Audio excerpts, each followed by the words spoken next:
You're watching Newsday TV. Thanks for joining us. I'm Ken Bufa. A community came together to mourn the 13-year-old boy who died after being hit by a police car. Shirley has the story. A cousin described 13-year-old Anthony Stinson as one of the happiest, loving kids you'll ever see. Family, friends, teammates, and classmates came to say a final farewell to the 8th grader from Shirley today. Earlier this month, he was struck by a Suffolk police cruiser while riding his bike down the block from his home across William Floyd Parkway. The officer was responding to a call with lights and sirens on. For a short amount of physical time, how many lives have been touched and changed by knowing him? Those words, spoken by a priest during the funeral mass at St. John the Evangelist Roman Catholic Church. The pews were filled with teens who knew Anthony from school, sports, and the neighborhood. We're just staying strong and using each other. So, yeah, that's really it. Anthony's parents laid crosses on their son's casket before it was led into the church. Suffolk's police commissioner said he spoke with Anthony's mother about improving traffic safety where the crash happened. He also commended her concern for the officer involved, who he said is struggling as well. No mother should ever have to bury their child. Her strength and her patience and understanding is extremely incredible. The state attorney general is looking into the cause of the accident. Anthony was on life support until Wednesday. His organs were donated and 5 other lives were saved. The priest also told parishioners, quote, "When we come up against moments like these, it rocks us. It shakes us to our core because everything about this is wrong." He then encouraged the crowd to be better, to do better because of Anthony. In Shirley, I'm Shari Einhorn for Newsday TV. Just horrible. All right, so several bomb threats were made against temples in Nassau County. Police, they were notified about 2 threats today at temples in Oceanside and Syosset. A third was made in Merrick yesterday as Rosh Hashanah came to an end. Police do not believe the threats are credible.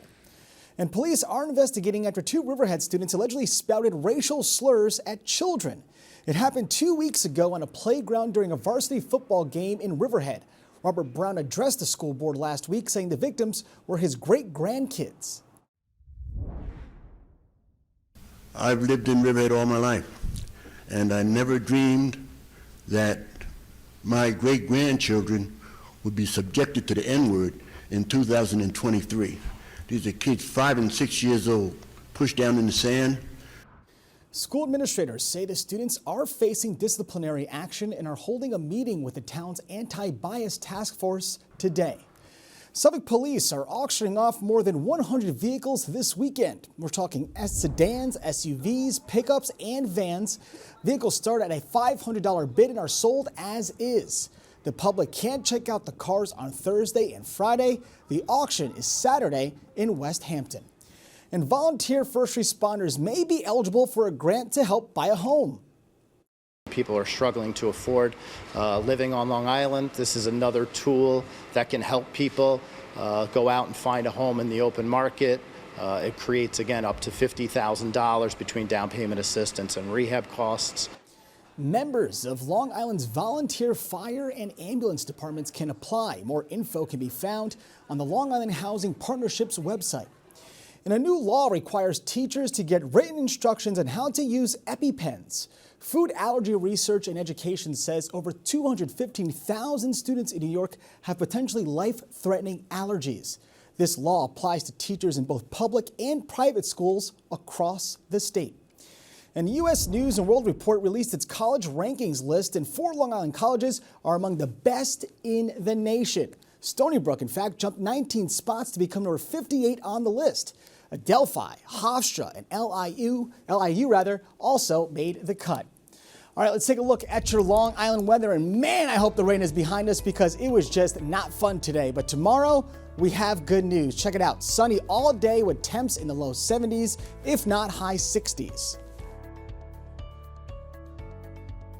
Long Island weather is brought to you by King O'Rourke Automotive Group. There's salsa under the stars at Lindenhurst Beach Bar. It's a story you'll see only in Newsday.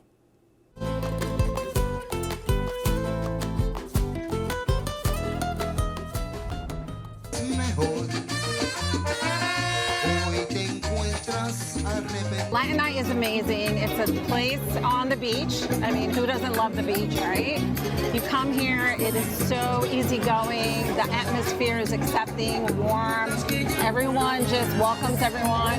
You have people who can dance, and then you have people who can't dance and want to learn. Or you just come and just enjoy the warm breeze, the nice drinks, and the food is pretty good as well. It's just amazing to be somewhere, especially on Long Island, where you can come and you're embraced.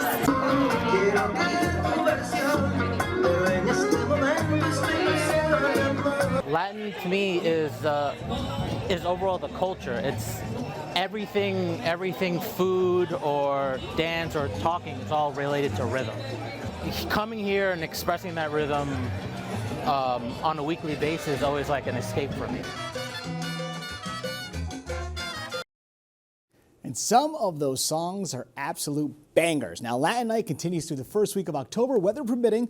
And to read more about it, go to Newsday.com. Click Get More below the Newsday TV video box.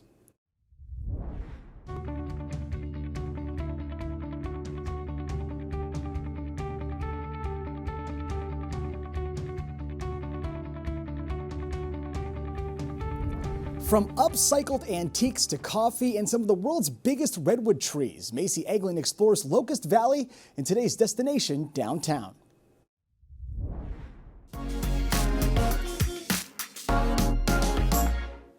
Locust Valley on Long Island's North Shore has a small downtown packed with fun shops. You'll find unique boutiques like Royal Native, which turns vintage textiles into one-of-a-kind clothing. They also create upcycled vintage houseware, decorations, and artwork. But here you'll also find nature's work of art at Bailey Arboretum. It's a great place to come and spend an afternoon with your family, with your pet, with your dogs. It's a great opportunity for you to just come and relax. Explore 42 acres of trails and gardens at the former estate of horticultural enthusiast Frank Bailey. The grounds are also home to some of the world's largest dawn redwood trees, like this one, planted over 100 years ago. Dawn redwoods are not native to our area, but they were one of Frank Bailey's favorite trees. Kids will love the children's habitat, and for dog owners, the Arboretum is great for a long walk. They also recently added a new sensory garden, and they hold yoga lessons on the grounds on Saturday mornings. Back in the heart of the hamlet, you'll find a coffee shop that brings the community together.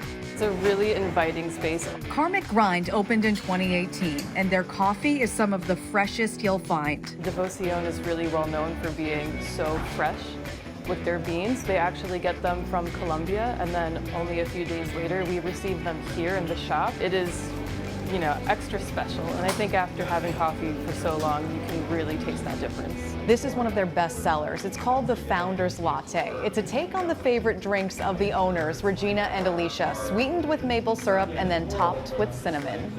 We probably sell almost 100 of those a day. They also have fresh baked and locally made muffins, donuts, beignets, and croissants. The perfect pair of a sweet treat and a great cup of coffee. Reporting for Newsday TV in Locust Valley, I'm Macy Eglin. And it all looks good. Now, for more on Destination Downtown Locust Valley, go to Newsday.com. Click Get More below the Newsday TV video box. Working in journalism, I think you experience the world in a really different way than people in other professions do. I find it very satisfying to learn about things and get to tell other people about them. Newsday, covering Long Island like no one else can.